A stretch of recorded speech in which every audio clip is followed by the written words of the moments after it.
এই বলে রুম থেকে চলে গেলাম ব্যাগটা নিয়ে আসতে। রিফান ভাইয়া অসহায় দৃষ্টিতে আমার দিকে তাকিয়ে আছে। সে কিছু বলতে চায় আমার কাছে, সেটা তার চাউনিতে স্পষ্ট ফুটে উঠেছে, কিন্তু আমার শরীর পুড়ে যাচ্ছে রাগে। এসব দেখার সময় নেই এখন। আমি গিয়ে দরজাটা জোরে ধাক্কা দিয়ে খুলে ফেললাম, কিন্তু এখন রুমে কোনো অন্ধকার নেই।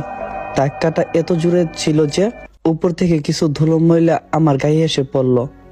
আমার গায়ের ময়লা ঝাড়তে ঝাড়তে রুমে ঢুকতে যাব, তখনই উপর থেকে লাল নীল দুইটা কাপড়ের টুকরো পড়লো, সাথে সাথে এক গুচ্ছ চুল আর একটা কাগজের টুকরো। আমি সেগুলো হাত দিয়ে উঠিয়ে দেখতে লাগলাম। কাগজটা ভাঁজ করা ছিল। খুলে দেখলাম সেখানে অদ্ভুত কিছু লেখা আছে। এরকম লেখা আগে কখনো দেখিনি। হঠাৎ জানলার পর্দাটা পছন্দভাবে উড়তে লাগলো, কিন্তু বাইরে তো তেমন বাতাস নেই।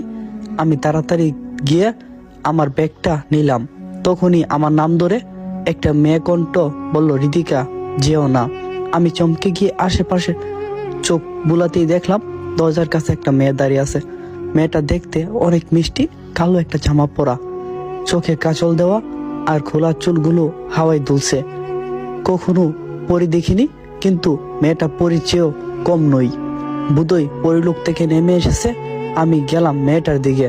আমাকে হা করে তাকিয়ে থাকতে দেখে মেয়েটা বলল, এভাবে তাকিয়ে আসো কেন? নিচেকে আয়নায় দেখো, আমার চেয়ে বেশি সুন্দর তুমি, রিদিকা। আমার ঘোর কাটলো মারতো। আমি বললাম, তুমি কে, মানুষ নাকি কোনো পরী? মেয়েটা খুব সুন্দর একটা হাসি দিয়ে বলল, আমি কোনো পরী না, তবে এক সময় মানুষ ছিলাম। আমার নাম ঋতু, আর এই ডায়েরিটা আমারই। আমি খুব দুঃখিত তোমার সাথে এমনটা করার জন্য।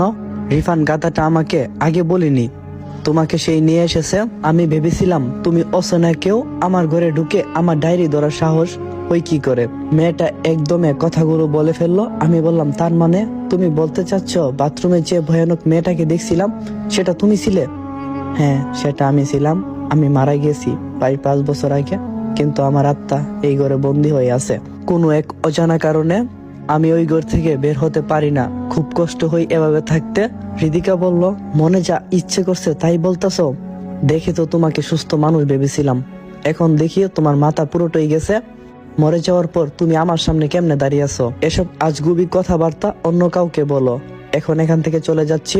এই বলার সাথে সাথে যখনই পাটা সামনে রাখলাম, কিছু একটা যেন আমার সামনে দিয়ে বিদ্যুতের গতিতে ছুটে এসেছে, আমাকে বেদ করে চলে গেল।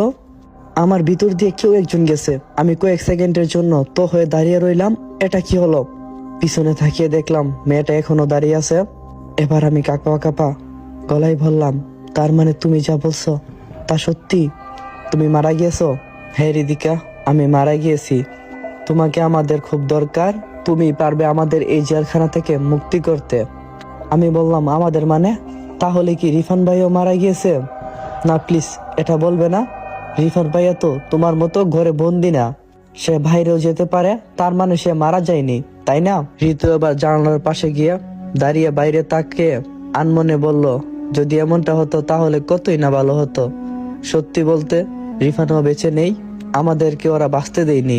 আসলে ঋতু আর রিফানের সাথে কি হয়েছে জানতে চাইলে এই গল্পে চোখ রাখুন, আর ভিডিওটা বেশি বেশি লাইক কফিলিং আর শেয়ার করে দিয়েন।